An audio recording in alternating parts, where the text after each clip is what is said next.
Hey! On est mardi? Oui, on est mardi le 3, je pense, 3 mars. Et j'ai pas beaucoup vlogué, hein, encore une fois. Je sais bien que en ce moment c'est un petit peu chaotique. Attends, je vais allumer parce que ici j'ai pas beaucoup de lumière. Je viens de filmer la vidéo haul que je vais mettre sur l'ordi et que je vais monter. Mais je voulais te montrer mon mur. Tu vas voir. Voilà. C'est mon mur. C'est mon mur à oreilles, voilà. J'ai vu ça sur Pixie Tubeuse. Enfin, j'avais vu d'autres le faire avant dans des vidéos américaines, quand je regardais des vidéos collection d'oreilles. Et puis là, j'ai regardé la dernière vidéo de Pixie Tubeuse. Et je me suis dit, allez go, on va faire pareil, au moins comme ça, elles seront bien rangées, on va dire.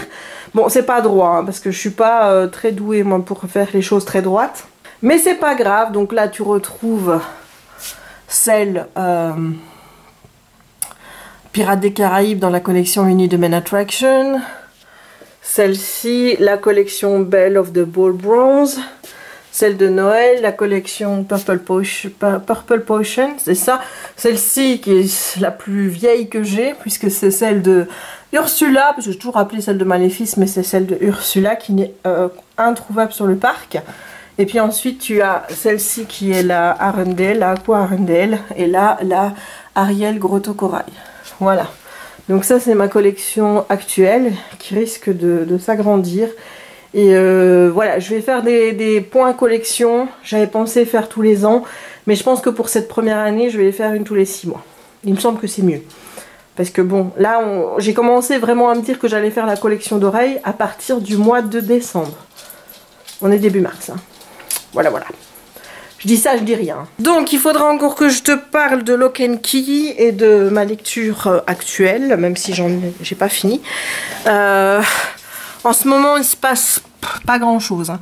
En ce moment, c'est DP. D'ailleurs, je te montrerai tout à l'heure quand j'aurai rechargé la caméra où j'en suis. Beaucoup de DP, lire, regarder des vidéos sur YouTube et regarder l'avancement du coronavirus. Voilà, ça se résume un petit peu à ça. Alors, quand je dis que je regarde l'avancée du coronavirus, c'est pas que je suis une de ces personnes hyper stressées qui n'osent plus sortir de chez elles ou quoi que ce soit. C'est pas du tout le cas. Je me sens plutôt sereine par rapport au coronavirus. C'est pas quelque chose qui m'inquiète plus que ça. En fait, c'est juste que je suis l'actualité pour savoir où en est le niveau d'alerte en France, pour savoir s'ils vont fermer Disneyland Paris ou pas. Puisque je te rappelle que la semaine prochaine, donc le vendredi 13, on a la première soirée passe annuelle et que je pense qu'elle va être annulée. Voilà, c'est mon sentiment pour le moment. Voilà, je suis en train en fait de m'y faire. C'est-à-dire que j'essaye de relativiser le truc en me disant, écoute, c'est normal de vouloir... protéger et de vouloir empêcher la propagation du virus. Donc si jamais ils décident de fermer le parc, c'est pour des mesures de sécurité sanitaire, donc c'est logique, je serai déçue. Maintenant, j'aimerais bien savoir ce que Disney va proposer. Est-ce qu'ils vont postposer cette soirée ou est-ce qu'elle va être purement et simplement annulée? Est-ce qu'on va pouvoir être remboursé? Voilà, c'est ces questions-là qui me taraudent un petit peu pour le moment par rapport à ça. Donc voilà, mais par rapport au coronavirus en tant que tel, moi je suis plutôt sereine. C'est vrai que je m'inquiète plus par exemple pour mes parents, puisque bon, ils ont passé 60 ans. Voilà, ma grand-mère est en maison de repos, donc j'avoue que je me dis, bon, elle est dans un milieu qui normalement devrait la protéger. Pour ma grand-mère, j'espère vraiment qu'ils prennent les mesures nécessaires au home pour pouvoir justement empêcher la propagation du virus. Donc voilà, c'est vrai que j'ai plus d'inquiétude en fait pour mes aînés que pour moi-même ou pour Jérémy ou ma sœur, mais je cède pas à cette panique, à cette psychose qui est en train de monter actuellement. Maintenant, tu vas sur Facebook, tout le monde partage tout et n'importe quoi. Sur ton fil d'actualité, tu vas trouver un article hyper alarmiste qui va te dire que c'est limite la fin de l'humanité, quoi. Et puis ensuite, tu vas trouver un article qui dit non, il faut pas s'inquiéter. Voilà, donc on partage tout et n'importe quoi.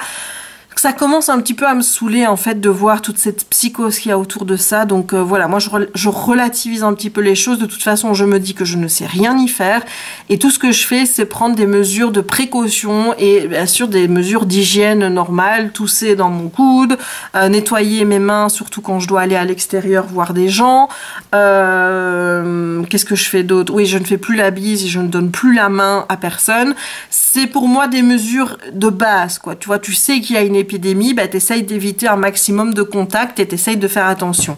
Pour moi, c'est vraiment, il faut limiter la propagation parce que j'ai pas non plus envie que ça prenne des trucs énormes et qu'on sache plus rien faire parce que tout va être confiné de partout.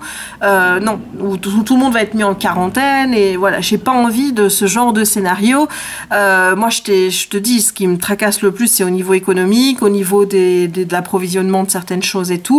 Là, par exemple, j'ai téléphoné au vétérinaire de Jack pour voir si au niveau de l'approvisionnement du médicament, on était bon. Il m'a dit oui, il faut pas vous tracasser avec ça. Donc voilà, c'est le genre de truc auquel je pense. Par exemple, ma pilule, tous des trucs ainsi. Est-ce qu'au niveau médicament, ça va assurer? C'est plus ces côtés-là, moi, qui m'inquiètent que la maladie en tant que telle. Voilà, moi, j'essaye vraiment de relativiser, de me dire de toute façon je ne sais rien y faire à part prendre les mesures d'hygiène et de précaution adéquates et élémentaires, à savoir me laver les mains le plus souvent possible, tousser, si je dois tousser dans mon coude et toutes des choses comme ça, et également ne pas serrer les mains, rester quand même à une distance des gens et ne pas faire de bises. Voilà, là même mes parents pour le moment c'est no way, mais je fais plus de bises à personne, ma soeur non plus. Voilà, je veux dire, c'est pas grave, hein, je veux dire, c'est cette habitude de se faire tout le temps la bise, c'est pas non plus grave si pendant un temps tu vas pas dire bonjour à quelqu'un en lui faisant la bise, hein. C'est pas pour ça que t'es plus mal poli ou quoi que ce soit, c'est juste des mesures de précaution normales et de base. Voilà, bon, allez, je vais monter la vidéo parce que sinon je suis encore là demain et je te retrouverai tout à l'heure pour te parler de Lock and Key. Hello, on se retrouve, on est vendredi 6 mars. Et il est 17h46. Oui, je t'ai encore abandonné ces derniers jours, mais je t'assure que je fais ce que je peux. Mais pour le moment, j'ai vraiment pas envie de vlogger. Donc voilà, je fais ce que je peux. Donc on se retrouve aujourd'hui pour que je te montre un peu l'avancée de mon Diamond Painting. Diamond Painting dont je ne suis absolument pas contente, puisque c'est un de la marque Wiccan. Et que cette marque, si tu suis mes vlogs depuis un moment maintenant, hein, quand je faisais le kiki, quand j'ai fait celui avec les deux loulous, j'avais des problèmes de popping. Et ben ils sont là. Voilà, ça pop de partout. Et ça se voit en plus, je sais pas si tu vas voir, mais ça se voit que ça se soulève. Donc c'est une catastrophe. Je n'ai toujours pas mis de trucs dessus parce que, comme je t'ai dit, une abonnée m'avait dit qu'elle avait mis du vernis et que ça avait tout jauni. Là, je regarde un petit peu sur ce que j'ai déjà fait en vernis, c'est-à-dire les marque-pages, les comment est-ce que ça s'appelle déjà, les porte-clés. Bon, pour le moment, je vois pas que ça a jauni, mais bon, ça fait que quelques mois, donc est-ce qu'il faut plusieurs années pour que ça jaunisse, je n'en sais rien. Mais voilà, regarde un petit peu Walt. Je trouve qu'il est quand même bien fait. Il est quand même bien fait. Honnêtement, j'ai un problème avec la bête. La belle, on la voit bien. Mais je trouve que pour la bête, c'est limite. Moi, j'arrive pas à bien voir le contour. Et en plus de ça, j'ai eu un petit mix de deux couleurs qui s'est fait. J'ai essayé de rattraper tant bien que mal en rechangeant la couleur, mais je suis sûre que j'en ai oublié. Donc, je suis pas sûre que ce soit ce changement de couleur qui fait que moi, je trouve qu'on voit pas bien la bête. Hein. Voilà, je pense que c'est parce que c'est déjà une grande toile, elle fait 90 x 70, mais je pense que pour bien voir les détails de la bête, il aurait fallu prendre encore la taille au-dessus. Mais voilà, enfin je veux dire, on voit quand même, et bon, le plus important, c'est Monsieur Walt. Hein. Voilà, c'est chiant parce que toi, quand je fais ça, je n'ai pas, comme dans mes autres DP, quand je fais ça, et où c'est tout smooth, tu vois, où c'est tout doux. Hein. Non, là, c'est tout granuleux, parce que forcément, ça pop. Voilà, donc j'étais en train de faire ce petit bout-là. Mais là, je vais arrêter parce que j'ai envie de faire des trucs. Il faut que je te parle de trucs. Donc, écoute, on va faire ça maintenant. On est à J-7 de ma soirée à Disneyland Paris. Donc, la soirée pour la première soirée passe annuelle de l'année 2020. Et accessoirement, ma toute première soirée passe annuelle à moi. Je suis en train de me faire à l'idée qu'elle va se faire annuler. Voilà, je suis persuadée qu'on va passer en stade 3 en France. Enfin, c'est pas moi qui passe en stade 3, c'est la France.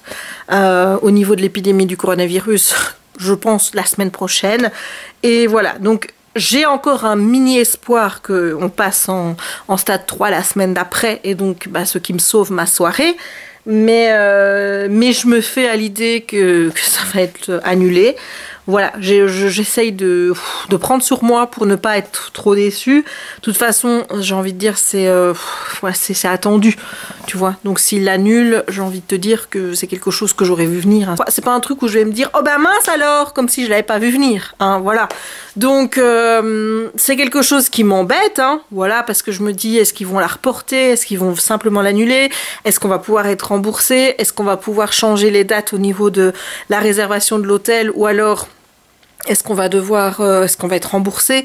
Forcément, c'est des questions que je me pose, mais d'un autre côté, je me dis, bon, c'est pas non plus pour rien qu'ils vont fermer le parc si jamais ils le ferment, hein, c'est pour endiguer cette épidémie, même si ça me gave parce que je trouve que cette épidémie pourrait déjà être endiguée si les gens respectaient un minimum les règles d'hygiène de base, à savoir se laver les mains assez régulièrement, hein, voilà, prendre du gel hydro machin là si on est dehors et qu'on sait pas se laver les mains, arrêter d'éternuer ou de tousser dans sa main, éternuer dans son coude, ne pas éternuer à la face de quelqu'un, cela va sans dire, et arrêter de se serrer la main, arrêter de se faire la bise.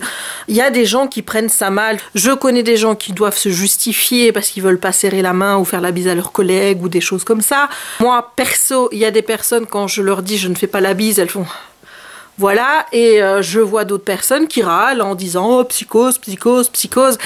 Non, parce que la fille ici, tu vois, moi, en l'occurrence, elle n'est pas du tout en mode psychotage avec ça, tu vois. Enfin, je veux dire, à la limite, moi, voilà, depuis le début, c'est pas une épidémie qui me stresse. C'est vraiment ce que je veux dire, c'est pas quelque chose qui me panique parce que je me dis que je suis pas non plus dans les personnes fragiles visées.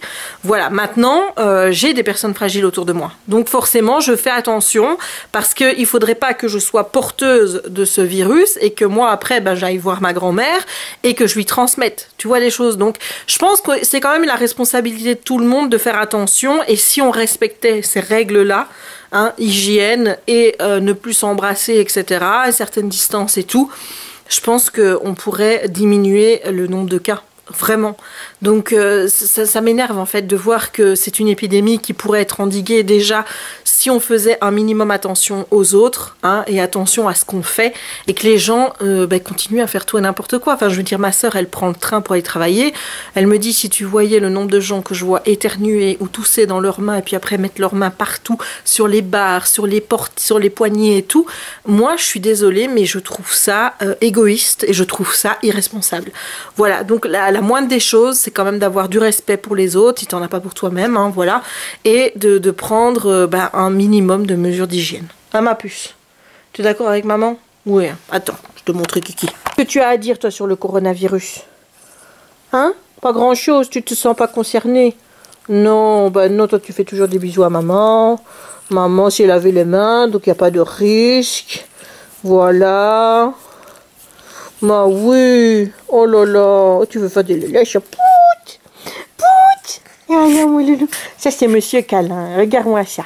Hein? Il était en train de faire... parce qu'il voulait que je m'occupe de lui. Ah mon cœur?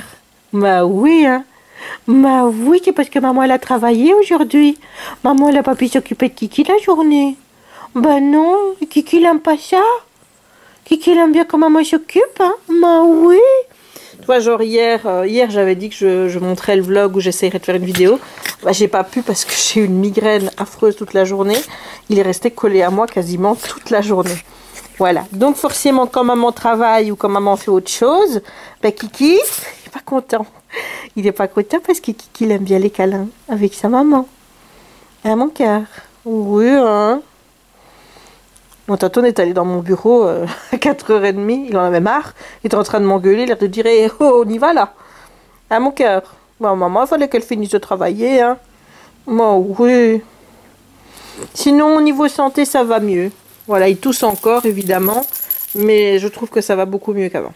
Voilà, donc, écoute, on espère hein, qu'on aura la soirée. Si on l'a pas, tant pis, on n'en fera pas non plus une histoire, on va pas non plus s'énerver, on sera un peu triste. Comme je l'ai dit, je m'y attends, donc forcément, je suis déjà en train de procéder le fait que ça risque d'être annulé.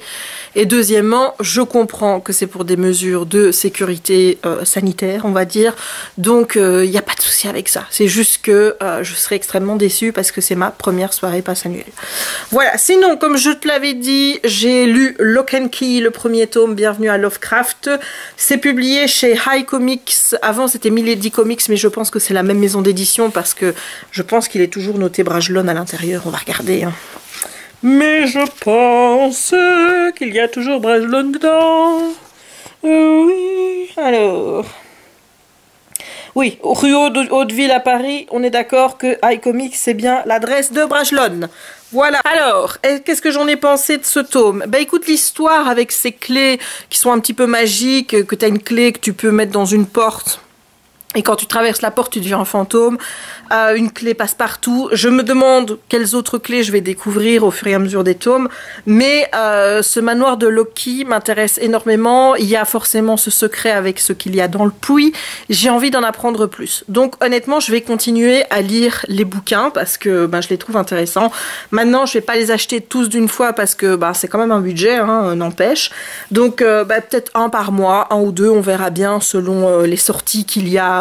Les autres sorties qu'il y a, voilà, mais en tout cas ça m'a bien plu au niveau de l'histoire. Maintenant je t'avoue que je suis pas extrêmement fan de tout ce qui est dessin parce que voilà. Attends, je sais pas si tu vas bien voir, mais regarde, mais c'est gore quoi, enfin il y a beaucoup de sang, c'est très sombre. Attends, je vais te montrer dans l'autre sens, ce sera plus simple. Là tu entends un petit kiki qui se... Voilà, déjà, tu vois, j'aime pas trop les dessins. Enfin, je trouve que c'est hyper sombre. Même au niveau, regarde, au niveau des visages et tout. C'est pas le genre de comics que moi j'aime lire. Tu vois, c'est pas le genre de dessin que moi j'apprécie. Je suis pas dans ce mood-là. Mais en tout cas, l'univers me plaît bien. Donc, je pense que je vais continuer juste pour ça. Alors, de fait, si j'ai lu Lock and Key, c'est parce que j'avais envie de regarder la série télé. Parce que je me suis dit ça pourrait être intéressant. J'ai eu un petit peu peur que ça fasse peur, mais ça a été. Pour le moment, j'ai vu qu'un épisode. J'ai trouvé que l'épisode était moins... C'était moins gore, déjà. On était moins dans la représentation dégueulasse, etc. C'est pas montré, en fait. Il n'y a pas de visuel par rapport à certaines scènes qui auraient pu être assez gore au niveau sanglant, etc., etc. Donc, j'ai trouvé qu'à ce niveau-là, c'était un peu plus soft. Donc, tant mieux. Maintenant, par rapport à l'histoire ici, ok, on est toujours sur cette histoire de clés. On n'utilise pas les clés de la même façon jusqu'à présent. En tout cas, j'ai pas vu cette fameuse clé qui, quand tu traverses la porte, tu deviens un fantôme. Celle-là, je l'ai pas vue. L'histoire se suit pas, c'est-à-dire que tu retrouves pas texto ce que tu as dans le récit ici, tu le retrouves pas dans la série télé, mais je pense que je vais regarder les deux. Je trouve que on est arrivé à peu près au même point avec ce tome-ci. Enfin, en tout cas, au niveau de certains éléments, je trouve qu'on est au même point à la fin. Maintenant, est-ce qu'il y a d'autres trucs qui vont être développés ou pas? Est-ce que je vais lire les autres avant de regarder la série? Non, je ne pense pas. Je pense que je vais vraiment les prendre comme deux trucs séparés et me faire ma propre idée aussi bien sur la série au niveau de du comics et la série au niveau de la télé. Voilà, comme ça, il n'y a pas de déception à avoir de se dire « Oh, ça suit pas aussi haut là ». Le mieux, c'est de faire comme si c'était deux choses différentes, voir ce qui s'en rapproche, voir ce qui s'en éloigne, sans avoir cette déception que ce soit fidèle ou pas, comme c'est souvent le cas. Mais bon, là que ça s'en éloigne et que ce soit un petit peu moins gore, j'ai envie de te dire que ça me gêne pas trop. Voilà. Donc du coup, maintenant que je t'en ai parlé, je vais pouvoir le donner à Chéri pour qu'il le lise. Et après ça, j'ai lu... Ouais, j'ai lu un autre livre. Hein. Ouais, je suis... Ouh, en ce moment. Voilà, j'ai lu ça. Donc, c'est Fairy Tale Reform School. Le premier tome, Flunk, de Jen Kalonita. Alors, il faut savoir que Jen Kalonita, c'est une des deux autrices qui est sur la saga Twisted Tales. Puisque la saga Twisted Tales, qui est publiée chez Hachette, elle est écrite par Liz Braswell. Et certains tomes sont écrits par Jen Kalonita. Voilà, donc c'est cette autrice qui a fait ceci. Je pense qu'il y a 6 tomes. Le tome 6 n'est pas encore sorti. Pour le moment, j'ai acheté les 2 et 3, puisque j'avais bien aimé celui-ci. Et je vais compléter la saga. Alors, qu'est-ce que c'est que ceci? Donc, on est dans le royaume d'Enchantasia, où les princesses règnent. Donc, il y a 4 princesses. C'est Rapunzel, Ella, donc Cinderella, Snow, et la 4e, c'est Aurore, donc la Sleeping Beauty. Donc, on est dans l'univers des contes de fées, avec les méchants, mais qui n'ont pas les noms des méchants dans Disney. Donc, il faut vraiment s'enlever de la tête les contes qui ont été repris par Disney dans les dessins animés quand tu lis cette saga-là, parce qu'on est vraiment sur les contes les contes de base et pas sur les contes revisités par Disney. Maintenant, je ne sais pas si les noms des méchants sont ceux-là dans les contes originaux, puisque par exemple le conte de Cendrillon, moi je l'ai pas lu, donc je ne sais pas, mais par exemple ici la méchante comment je veux dire, je suis en train ah oui, bah attends que je suis bête, les noms ils sont écrits à la fin parce qu'il y a un glossaire avec les noms. Voilà, par exemple, Headmistress Flora, donc la directrice Flora, c'est la méchante, enfin c'est la stepmother, donc c'est la belle-mère de Cendrillon. Voilà, il y a ces 2 sœurs, c'est pas Anastasia et Javotte. Elles ont 2 autres noms, je ne saurais plus te les donner ici, mais c'est pas ces 2 noms-là.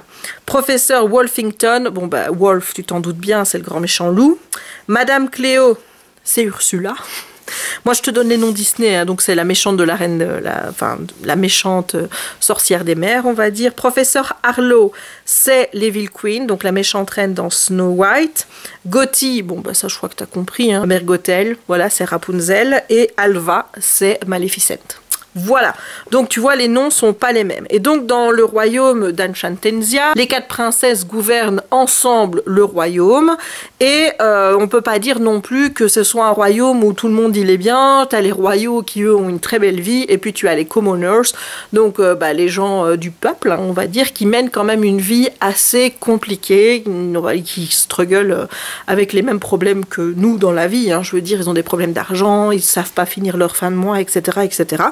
Le père de notre héroïne qui s'appelle Gilly, donc pour Gillian, c'est le cordonnier et c'est lui qui faisait les souliers en verre pour Cendrillon. Mais depuis qu'il y a la marraine la bonne fée qui sait faire apparaître avec sa baguette magique les paires de chaussures de verre, ben forcément les royaux utilisent la marraine la bonne fée et sa magie pour faire les chaussures, et donc ils n'ont plus besoin du papa, ce qui fait que le papa se retrouve avec une diminution au niveau de ses revenus qui est assez importante, avec 4 ou 5 enfants à nourrir, et c'est compliqué. Donc résultat, Gilly, pour subvenir aux besoins de sa famille, déjà il faut savoir qu'elle en veut beaucoup à son papa, alors que bon, techniquement, enfin je veux dire, c'est quand même un peu rude, je trouve, d'en vouloir à ses parents, parce qu'à un moment donné, au niveau de leur commerce, ça marche pas.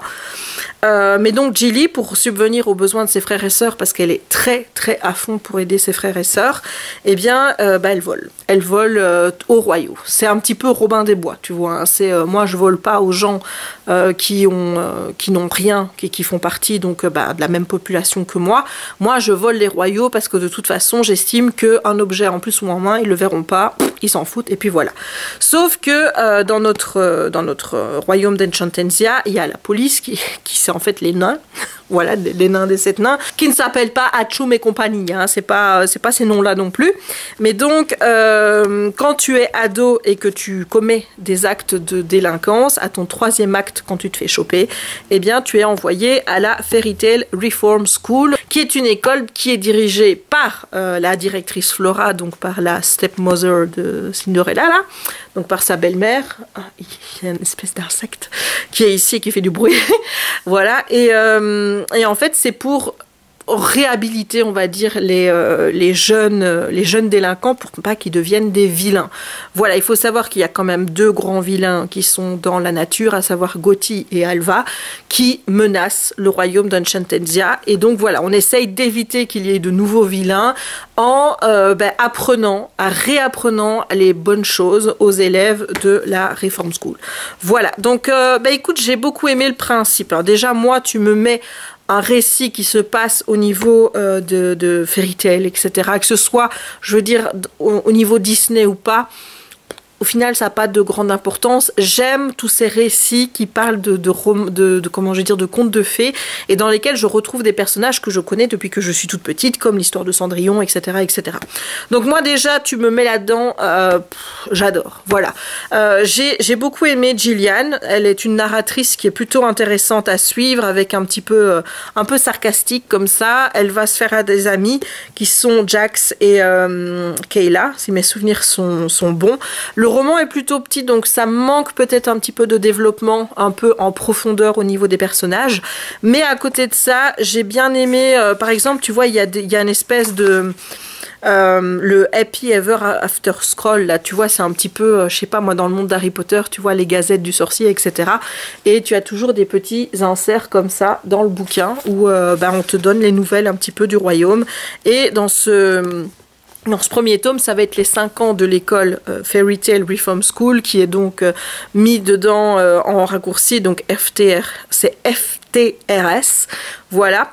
Et ils vont fêter leurs 5 ans, donc forcément le journal publie pas mal de choses sur l'école, voilà, notamment sur ses professeurs qui sont d'anciens vilains, puisque c'est chaque fois, t'as par exemple la méchante reine, là, je pense qu'elle donne cours de psychologie ou quelque chose comme ça, t'as madame, Ursula, moi je l'appelle Ursula, mais c'est madame Cléo, elle donne des cours de danse, notamment, pendant les heures de détention, enfin voilà, ils ont chacun une particularité, les élèves sont là vraiment pour réapprendre à être des gens, plus des héros que des vilains, tu vois.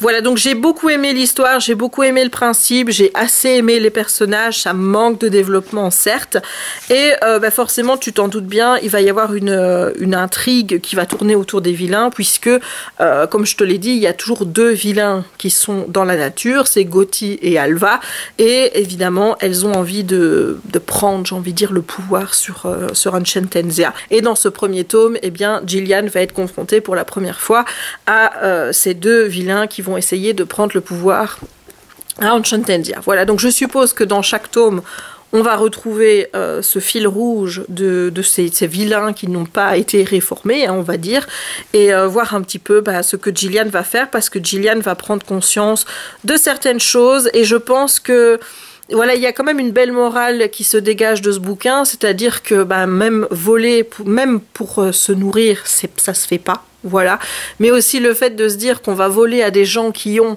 pour se nourrir, c'est pas la bonne solution et c'est pas quelque chose qui doit être encouragé. Tu vois ce que je veux dire? Donc il y a quand même une bonne petite morale qui se dégage de ce premier tome. Moi, en tout cas, je l'ai vraiment beaucoup apprécié et j'ai hâte de pouvoir me plonger dans la suite. Je crois que le tome 2 s'appelle Charmed. Voilà, il y a la photo qui est là. Je sais pas si tu vas la voir. Voilà. Donc il est là, puisque je l'ai acheté il y a 2-3 jours. Et j'ai hâte de pouvoir le lire. Voilà. Alors avant de te parler de ma lecture actuelle, dont je n'ai lu qu'un chapitre, donc c'est pas grand chose, il faut que je te dise un truc. Je suis tombée hier sur Netflix sur une espèce de télé-réalité qui ressemble beaucoup à... comment est-ce que ça s'appelle déjà? Mariée au premier regard. Voilà, il faut savoir. Bon, moi, je regarde pas la version française. J'ai loupé les heures auxquelles c'était diffusé. J'ai tout loupé, donc résultat, je regarde pas la version française quand elle est diffusée ici en Belgique. Mais il y a 2 semaines, non, il y a 1 semaine, oui, c'était ce mardi-ci, la version belge est repartie pour la 3e saison. Faut savoir que c'est un concept que je n'apprécie pas en tant que tel, puisque je trouve qu'on ne joue pas avec l'institution du mariage et que il y a beaucoup trop d'implications, aussi bien au niveau émotionnel, au niveau juridique aussi, et compagnie, pour aller là-dedans. Enfin, moi, personnellement, je n'aurais jamais pu faire une émission pareille. C'est juste pas possible de me dire que je vais épouser un inconnu que je connais pas. Non, voilà. Mais j'ai beau savoir que c'est un principe qui ne me convient pas, que je trouve un petit peu limite, même beaucoup, ça m'empêche pas de regarder parce que j'ai toujours envie de savoir si ça va marcher ou pas. Voilà, alors il faut savoir que pour la saison 1 ici en Belgique, il y avait... Je crois qu'il y a 4 couples à chaque fois. Les 3 ont directement divorcé. Le 4e est resté marié, mais je pense qu'ils ont divorcé depuis lors. Pour la saison 2, donc l'année passée, il y avait 2 couples. Je sais plus si c'était 3 ou... Attends, je sais plus si c'était 4 ou 5, mais il me semble que c'était 4 couples. Il y a 2 couples qui ont divorcé direct, 2 couples qui sont restés mariés. Il y en a un, je sais qu'ils ont divorcé par la suite, et il y en a un qui sont toujours mariés et qui ils vont avoir un bébé. Voilà. Donc pour le moment, tu as quand même un taux de réussite qui est quand même assez faible, hein, puisque un couple sur 8, voilà. Mais ça m'empêche pas que je vais regarder la saison 3. Voilà, bref, tout ça pour te dire que j'ai trouvé un concept qui était un peu identique sur Netflix. Ça s'appelle Love is Blind. Alors Love is Blind, je trouve que c'est un petit peu moins pervers dans le côté marié à un inconnu, tu vois, que... marié au premier regard, c'est-à-dire que tu y as dans une sorte de maison où tu as les hommes d'un côté et les femmes de l'autre, je sais pas combien de participants il y a parce que je les ai pas comptés, et que en fait on va suivre finalement que ceux pour lesquels il va se passer quelque chose. Il y a des candidats, tu les voyais, mais en fait tu les suis plus par la suite parce qu'ils n'ont pas poursuivi l'aventure, ils n'ont pas trouvé chaussures à leurs pieds, tu vois. Et donc, ils vont parler, si tu veux, ces garçons et ces filles, entre eux, dans des capsules. Donc, c'est une petite pièce où il y a d'un côté le garçon, un côté la fille, il y a un mur entre eux, ils ne se voient pas. Et pendant plusieurs jours, les filles et les garçons vont forcément parler avec plusieurs garçons, plusieurs filles, hein, tu vois, voilà, et déterminer s'il y en a un dans le lot, ou une fille dans le lot, ça dépend de quel côté tu te places, hein, voilà, s'il y en a un ou une qui leur plaît et avec qui il y a une connexion suffisante pour pouvoir aller plus loin, et au bout de ces quelques jours, généralement c'est le garçon qui fait la demande à la fille avec qui il a ressenti vraiment une connexion très particulière, et bien il la demande en mariage, et si elle dit oui, et bien ils vont se rencontrer, et à partir de là, ils vont ensuite partir en lune de miel pendant 3 jours, et puis après ils doivent vivre ensemble pendant 1 mois, et puis ensuite décider de se marier ou pas, parce qu'ils ont toujours la possibilité de dire non de toute façon à n'importe quel moment. Il y avait 6 couples au départ, donc il y en a un, ça c'est...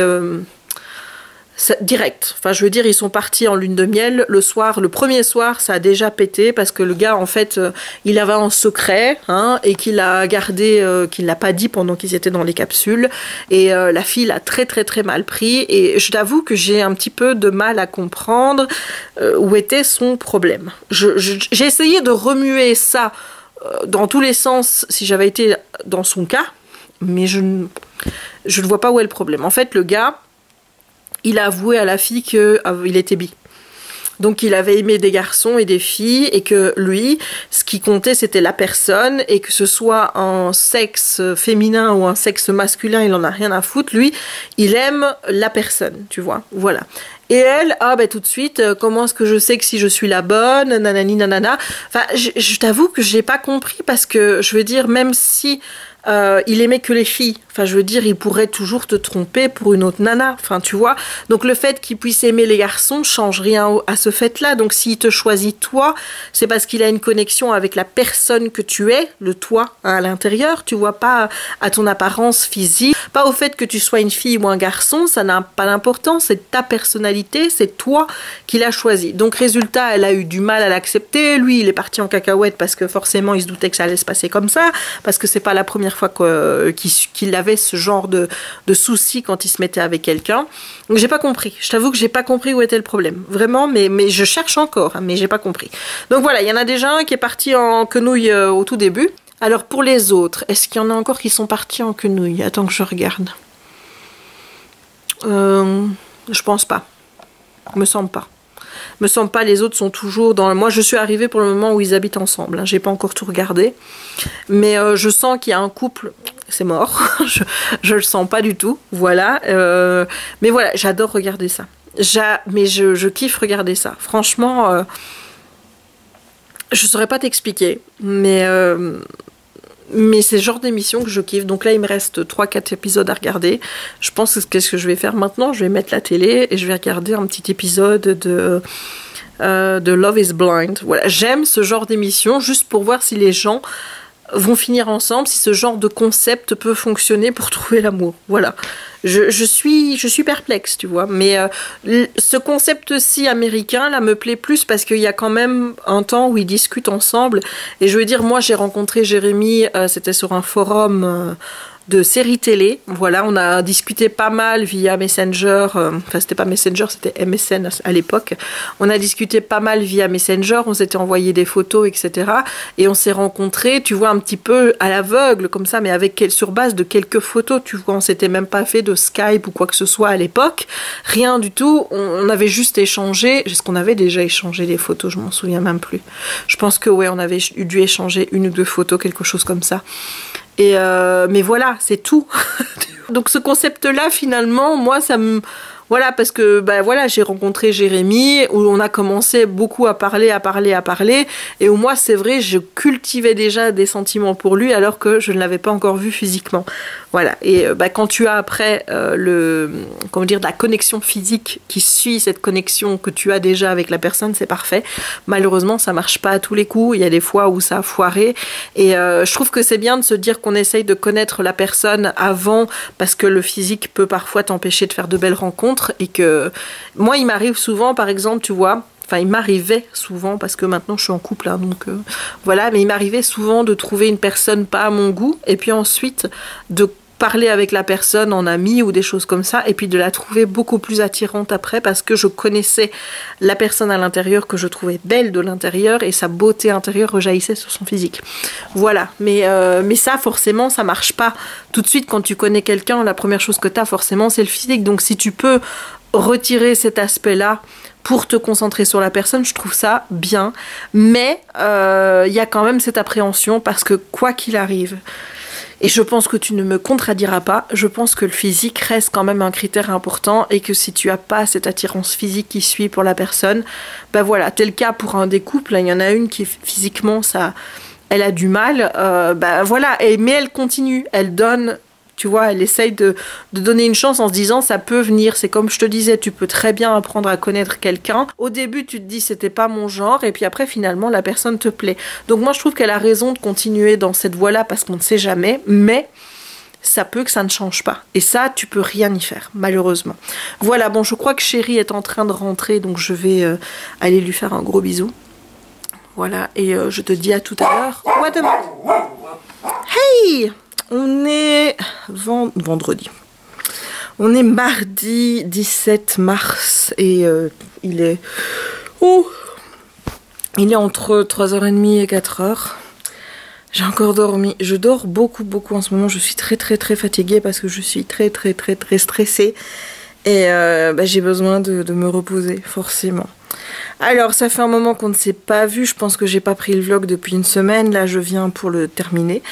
Je sais pas si je vais revloguer tout de suite ou si je vais attendre, parce que honnêtement j'arrive pas à vloguer pour le moment. Je vais être honnête avec toi, j'y arrive pas. Je suis un peu stressée, même beaucoup, avec tout ce qui se passe, hein, coronavirus, etc. Donc je pense que comme tout le monde, j'ai pris un peu ça à la légère au départ, en me disant que je serais pas forcément touchée parce que je suis jeune, etc., etc. Et pas que j'ai pris des trucs inconsidérés à sortir ou des choses ainsi, parce que ça, non. Je veux dire, le confinement actuel, même si actuellement on n'est pas en total lockdown en Belgique, ne change pratiquement rien à mon quotidien. Puisque je suis déjà à la maison, je travaille à la maison, je travaille encore et toujours à la maison, donc ça n'a pas changé mon quotidien. Je veux dire, c'est la même chose, c'est juste que je me dis, ouais, la semaine passée, j'étais hyper ravie en me disant, c'est pas ce qui m'empêchera d'aller à la soirée, etc. Il faut quand même savoir que plus on se rapprochait de la date de la soirée, donc à Disneyland Paris, plus j'avais un conflit intérieur qui était entre l'envie d'y aller et d'être à cette fameuse soirée de vendredi, et une petite voix qui me disait est-ce que c'est bien sérieux, tu vois. Donc j'étais il y avait une sorte de conflit à l'intérieur de moi, entre le côté de moi qui voulait toujours aller à sa soirée, vivre comme d'habitude, en se disant je ne risque rien, hein, voilà, et un côté qui se disait ouais, quand même ça commence à prendre des proportions un peu inquiétantes quand même, tu vois. Et je m'étais préparée à l'annulation, ça faisait 15 jours que je surveillais tous les jours les LCI, etc., pour regarder ce qui allait se passer en France au niveau du stade 3, etc., etc. Et en fait, quand ça a été annoncé mercredi que c'était annulé, j'ai eu un moment de désespoir qui s'est emparé de moi, tu vois. Vraiment, j'ai été hyper déçue.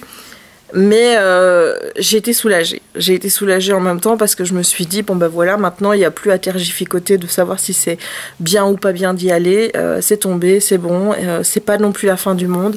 Comme je m'y étais assez préparée, je vais pas te dire non plus que j'étais ravie, hein, mais voilà, la déception a été atténuée. Je l'ai appris, j'ai pris la nouvelle comme elle venait, en me disant c'est comme ça, c'est la sécurité, c'est la santé de tout le monde avant tout. Voilà, c'est vrai qu'il y avait une petite inquiétude par rapport à la réservation, est-ce que je vais pouvoir être remboursée facilement, etc. Je pense que Disney a vraiment bien géré à ce niveau-là. Ils ont su, je sais qu'il y en a qui ont râlé en disant on est mercredi, il annule seulement la soirée maintenant. Voilà, c'est vrai que ça a été annoncé tard, comme la fermeture du parc, etc. Mais je veux dire, eux, ils s'adaptent. Je veux dire, c'est une situation où on est vraiment dans une crise qui se gérait au jour le jour. Donc voilà, tant que les recommandations gouvernementales et compagnies ne trompent pas, eux, ils se disent on va quand même rester ouvert parce qu'on est quand même une entreprise et que, oui, on a besoin d'argent. Hein, voilà, donc bref, ça a été dur sur le moment. Parce qu'il y a eu de la déception et puis je me suis dit c'est ce qu'il faut. J'ai téléphoné le lendemain, j'ai réussi à les avoir assez rapidement puisque j'ai téléphoné vraiment à l'ouverture de la centrale et j'ai été assez rassurée en fait. Puis après avec les passes annuelles, en apprenant que le parc était fermé, on a appris qu'on était automatiquement renouvelé du nombre de jours que le parc est fermé. Voilà, moi c'est pas quelque chose qui m'inquiétait, c'est pas quelque chose sur lequel j'étais en train de râler en disant oui j'ai payé mon pass annuel, c'est dégueulasse, etc.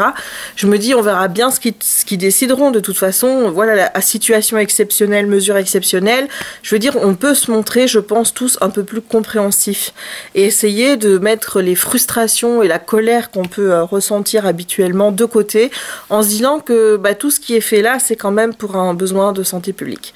Voilà, je suis un peu par contre fâchée contre, je sais pas si c'est contre les médias, contre les médecins, etc. Mais quand même pendant des semaines on nous a rabâché que c'était une maladie qui touchait essentiellement les personnes à risque et les personnes âgées. Je pense que c'est pour ça qu'une partie de la population, une grande partie de la population n'arrive pas à se faire à des modes de confinement et arrive à se dire moi je m'en fous, je fais ce que je veux, c'est qu'on ne se sent pas concerné.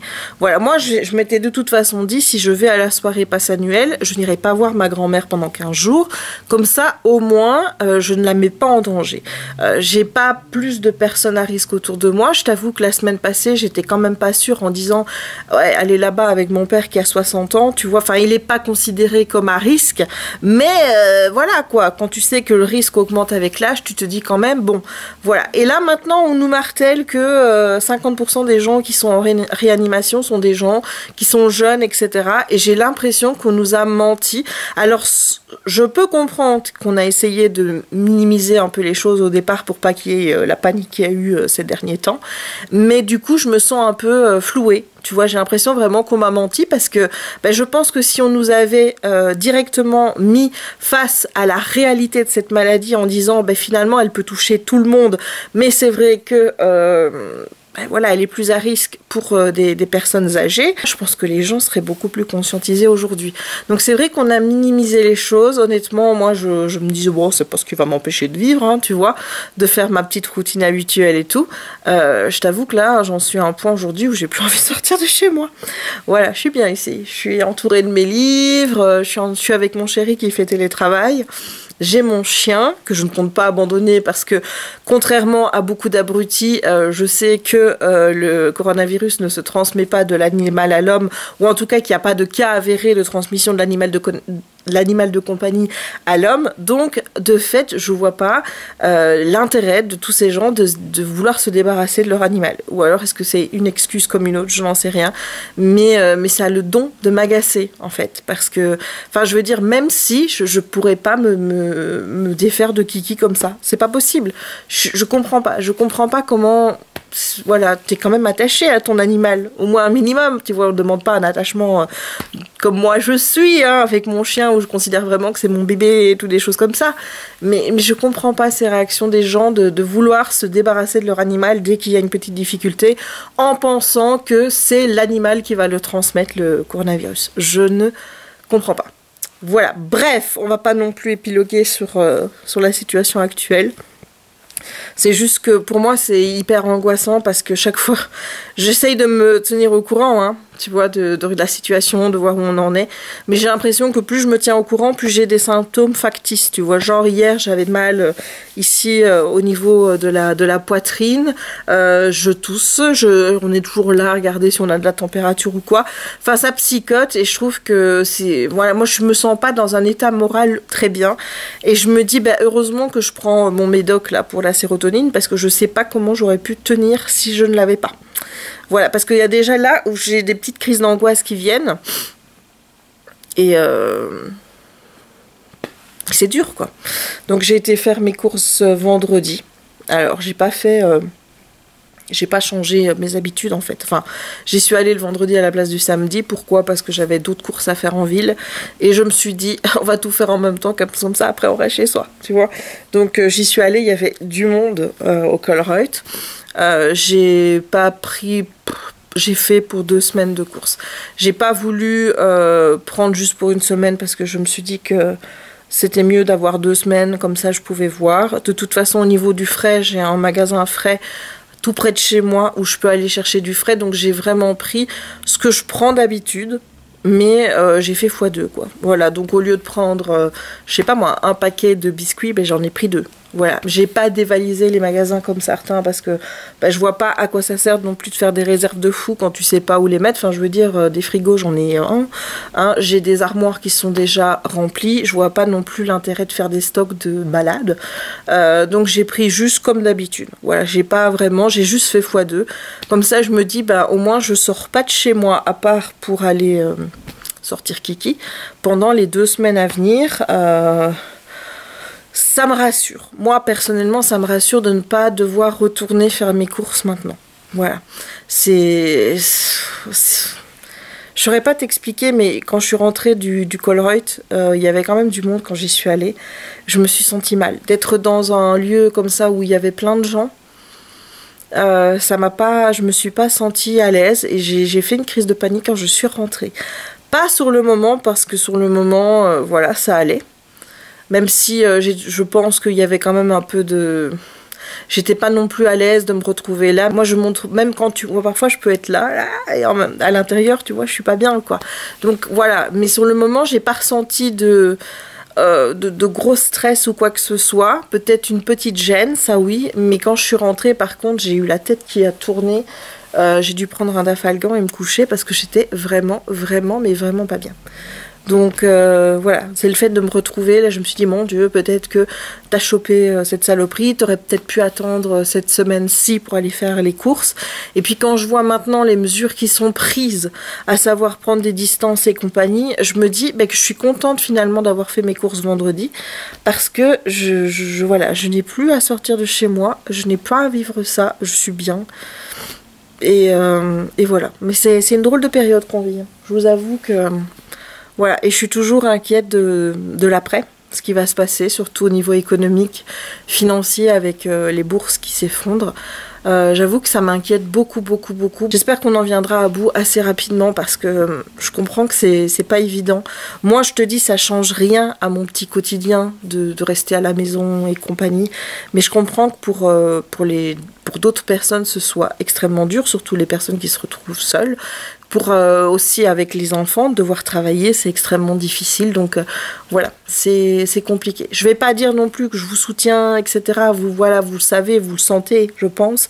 Mais parce que je sais pas quand ce vlog va être posté, si ça tombe, ce sera terminé ou pas. J'en sais rien, vu qu'on sait pas combien de temps ça va durer. Voilà, je vais essayer de rattraper mon retard. Il me reste 5-6 vlogs à poster. Mais j'avoue que j'ai pas envie en fait. En fait, j'ai envie de rien faire. C'est ça qui est magnifique, c'est que je suis là, à part dormir, je ne fais rien. Je suis vraiment dans une... Voilà, j'arrive pas à me mettre devant une série. J'essaye de lire, c'est pareil, j'y arrive pas. me mettre devant l'ordi pour faire un vlog. Là, pour le moment, je me dis, ça n'a pas d'intérêt. Je n'y arrive pas. Donc, c'est pas maintenant que le retard va être comblé, hein, j'ai envie de te dire. Voilà, maintenant, ce qui est bien, c'est que j'en ai une qui m'a dit, c'est cool de voir finalement des vlogs de décembre en mars parce que ben, il n'y avait pas de coronavirus. Voilà, donc tu vois, il y a toujours des bons côtés à trouver. Sinon, avant de clôturer ce vlog, il faut que je te parle de ma dernière lecture que j'ai terminée avant-hier et que j'ai mis une plombe à lire. Voilà, il s'agit de Zoomancie de Adrien Thomas, paru aux éditions Lynx. Donc, alors, pour en faire un résumé, on suit 3 personnages différents. Il y a... comment est-ce qu'elle s'appelle déjà? Faustine qui est à Paris, qui travaille en tant que... je sais pas vraiment... Oui, en tant que soigneuse dans un zoo à Montfermeil. Il y a Camille qui est dans un... qui est au Wanga. Et il y a Spider qui est à Kuala Lumpur et qui est un hacker. Voilà, alors on est dans un futur très apocalyptique. J'ai envie de te dire que j'ai pas non plus choisi le meilleur moment pour lire ce bouquin-là, parce que forcément on te dépeint un futur où on est dans les années, je sais pas moi, on doit être au pire en 50, 60 ans, plus qu'ici, à plus 100 ans, tu vois, voilà. Paris est complètement sous les eaux, les pays donc de l'Europe et compagnie, bah, ce sont maintenant un peu le tiers-monde, on va dire. Les États-Unis, on les appelle le Wasteland, il y a eu des guerres atomiques et compagnie, et maintenant vraiment les pays riches, on va dire, c'est les pays du nord de l'Afrique, avec le Mexique, je pense aussi. Voilà, les animaux disparaissent, on doit aller vraiment les sauver dans des réserves. Il y a vraiment, on est dans une situation très apocalyptique, hein. Je me suis dit, oh là là. Voilà, à un moment, je l'ai même dit à mon père, je dis, je suis plus inquiète par le futur quand je lis ça que par la situation actuelle du coronavirus, tellement c'était pas joli. Voilà, et donc ces personnages en fait ont une particularité, c'est que chacun va développer une sorte de connexion, de lien avec un animal. Les gens sont tout le temps en colère, tout le temps agressifs les uns avec les autres, ils ressentent que cette émotion-là. C'est vraiment l'émotion la plus forte qui est ressentie par les humains, et nos 3 personnages vont réussir une sorte de connexion avec les animaux, et ils vont s'apercevoir que cette connexion va leur permettre un petit peu de les apaiser, et notamment quand ils sont en compagnie de leur animal totem ou talisman, eh bien ils se sentent beaucoup moins énervés, et notamment pour Faustine, ils ont la capacité de transmettre cet apaisement aux habitants de la Terre, quoi. Voilà, donc ça c'est un petit peu le résumé. Je vais pas en dire plus parce que j'en savais pas énormément quand j'ai commencé à lire le livre, donc je pense que c'est mieux que tu découvres tout ça par toi-même. Alors, qu'est-ce que j'en ai pensé? J'en ai pensé que c'était un livre qu'il fallait peut-être pas lire spécialement maintenant, parce que forcément, je t'ai dit que ça m'a ajouté une dose d'angoisse à imaginer, à penser que ce que Adrien Thomas montre comme futur, si on ne fait pas attention dès maintenant à l'environnement, mais aussi à notre manière d'être vis-à-vis des uns des autres, à toujours être colérique et compagnie, pourrait arriver, enchaînement de guerre, etc., etc. Bref, c'est très intéressant, j'ai beaucoup aimé le sujet, même si, comme je l'ai dit, il était très anxiogène au vu du climat actuel, ce qui fait que j'ai mis extrêmement longtemps à rentrer dedans, surtout que je trouve que l'auteur ne plante pas bien le décor. On ne t'explique pas non plus la chronologie de ce qui s'est passé vraiment dans les détails ou quoi que ce soit, et moi quand je me plonge dans un bouquin comme ça, j'aime bien qu'on me dise comment on en est arrivé là, on est parti de là et on est arrivé là, et fais-moi la chronologie, tu vois. Là j'ai trouvé qu'on te balançait des petits éléments partout, par-ci par-là. Résultat, j'ai eu extrêmement du mal à rentrer dedans, à me faire à l'histoire, parce que j'arrivais pas à remettre les choses dans la chronologie, j'arrivais pas à me faire une vue globale d'exactement ce qui s'était passé, de comment on en était arrivé là, de qu'est-ce qu'étaient les Wastelands, parce qu'il m'a fallu longtemps pour comprendre que c'était les USA en fait.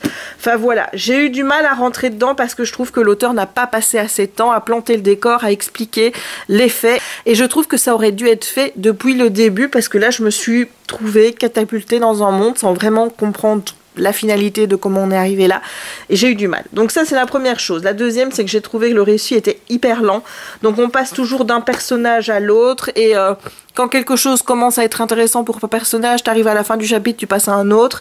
Donc voilà, il y avait cette coupure entre chaque personnage au début qui m'a un petit peu gênée, et j'ai trouvé le début extrêmement long. Il se passait rien, on m'expliquait pas non plus tout dans les détails. Voilà, j'ai vraiment commencé à apprécier le récit dans les 100 dernières pages, quand les choses ont commencé à bouger, quand on a eu un petit peu plus de détails sur ce qui se passait et tout. Là, j'ai trouvé l'histoire très intéressante, et c'est vrai que j'ai eu beaucoup moins de mal à rentrer dedans et à le finir. Donc, l'histoire est très bien, le sujet abordé est très très très bien, ça fait réfléchir. Donc à ce niveau-là, il n'y a pas de souci, mais j'ai trouvé que l'exécution était un peu... c'était pas top quoi. Pour moi, j'ai pas spécialement apprécié d'être catapultée dans quelque chose comme ça sans vraiment rien y comprendre de comment, pourquoi on en était arrivé là. J'ai pas spécialement aimé ce début qui était très très lent, où je me disais mais on va vers quoi là? Ça c'est très lent à se mettre en place, mais une fois que ça s'est mis en place, j'ai beaucoup plus apprécié ma lecture, j'ai vu les messages que l'auteur voulait faire passer, et j'ai beaucoup plus apprécié du coup le récit. Les personnages, moi j'aimais bien Faustine, même si parfois elle était un petit peu agaçante parce qu'elle a quand même un sale caractère. On n'a pas non plus le temps vraiment de s'y attacher parce que le récit fait 200 et des pages, je crois. J'ai mis longtemps pour me lire, mais... Ah non, 300. 320 pages. Voilà, quand tu suis 3 personnages différents et un 4e à un moment donné, je trouve que ça fait un peu court. Voilà, moi j'ai beaucoup apprécié le personnage de Nour. C'est vraiment le personnage que j'ai préféré. C'était sympa. Mais le thème abordé était sympa, mais j'ai pas aimé l'exécution. C'est-à-dire que vraiment, j'ai traîné, j'avais pas spécialement envie d'y retourner, mais je crois qu'il y a vraiment le climat qui fait ça, le fait que c'était un roman qui n'était pas très enjaillant, hein, tu vois, au niveau du sujet qui était abordé, et que de fait, c'était pas... voilà. Il faut savoir qu'après avoir lu Zoomancy, j'ai voulu lire le nouveau Sarah J. Maas que j'ai reçu. J'ai lu un chapitre et puis je l'ai reposé. J'ai dit c'est pas possible que je lise un bouquin qui est aussi dense, dans lequel on me met, contrairement déjà à celui-ci, beaucoup d'informations dès le chapitre 1. Je me dis, il va falloir que je prenne des notes. C'est pas possible, sinon je vais jamais m'en sortir. Voilà, donc je l'ai reposé parce que je me suis dit, ce n'est pas le moment de lire ça. Voilà, donc du coup, j'ai sorti celui-ci. Voilà, qui est The Land of Stories, The Wishing Spell de Chris Colfer. Donc c'est le premier tome de sa saga en 6 tomes. Je ne sais plus comment, Le Pays des Contes, je crois que c'est en français. Voilà, je l'avais lu en français, mais je m'en souviens absolument plus. Donc là, je le relis en anglais. Ça va. Je pensais que ça allait être un peu compliqué niveau anglais puisque c'est du middle grade. Tu sais bien que le middle grade, hein, avec la VO, c'est qui tout double en fait. Soit c'est hyper simple, soit on est dans quelque chose d'assez ardu à lire. Là, ça va. Pour le moment, ça va. Et c'est vraiment ce qu'il me faut. C'est quelque chose qui soit pas non plus très très très léger, mais quelque chose qui soit léger par le sujet qu'il aborde. Voilà, clairement, j'ai pas choisi le bon moment pour lire Zoomancy parce qu'avec le climat actuel, voilà, ça m'a fait vraiment stresser. Mais, comme je l'ai dit, les sujets abordés par l'auteur, la réflexion qui est apportée autour du livre est hyper intéressante. Vraiment très très très intéressante. C'est en demi-teinte pour moi, je vais lui mettre la moitié je pense, ou peut-être 3 sur 5 parce que j'ai vraiment eu du mal à rentrer dedans, parce que voilà, je trouvais qu'on me donnait pas assez de détails pour que je puisse m'immerger à fond dans cet univers, alors que c'est vraiment ce que j'avais besoin, c'était de comprendre tout. Là il y a des détails qui étaient donnés trop tard, des choses qu'on te dit, voilà, on te parle de wasteland, il y a encore un autre mot, mais j'ai oublié le mot, qui signifie un pays, et t'es là, mais oui, mais c'est lequel, on est où là, tu vois, enfin voilà, c'était assez compliqué par rapport à ça. Donc le message était plutôt sympa. Je suis déçue de ne pas avoir aimé plus, mais bon, ça arrive, c'est comme ça, on peut pas non plus aimer tout. Mais je suis contente quand même de l'avoir lu. Comme ça au moins j'ai lu Adrien Thomas, j'en avais déjà entendu parler de cet auteur, là au moins j'ai lu un de ses bouquins. Maintenant est-ce que j'en lirai d'autres, on verra bien, faut voir quel genre il a écrit aussi. Mais voilà, bon alors je vais clôturer ici le vlog parce que je vais sortir Kiki, il est temps, hein, c'est la première sortie que je fais depuis 2 jours hein, quand même. Hein. Jusque là j'ai dit à Jem sors Kiki parce que j'avais pas envie de pointer le nez dehors. Mais là je vais y aller parce qu'il faut aussi que je prenne un petit bol d'air, je sens que j'en ai besoin et aujourd'hui en plus il fait beau, il y a du soleil donc voilà, je vais aller sortir Kiki. Donc j'espère que ce vlog t'aura plu, si c'est le cas n'hésite pas à laisser un petit pouce en l'air, tu sais que c'est important, surtout en ces temps troublés j'ai envie de dire, hein, voilà, puisqu'on va être beaucoup à être confinés chez nous et que forcément YouTube va rouler à plein tube comme Netflix je pense. N'hésite pas non plus à commenter la vidéo pour me dire si toi aussi tu as lu Zoomancie, est-ce que tu en as pensé, est-ce que tu l'as apprécié plus que moi ou est-ce que tu as envie de le lire, dis-moi tout en commentaire. N'hésite pas non plus à t'abonner si ce n'est pas encore fait, à partager la vidéo et à activer la petite cloche si le cœur t'en dit. Il ne me reste donc plus qu'à te souhaiter une bonne journée ou une bonne soirée suivant le moment où tu regarderas cette vidéo. Prends soin de toi et de tes proches et je te dis à très bientôt pour une nouvelle vidéo. Ciao!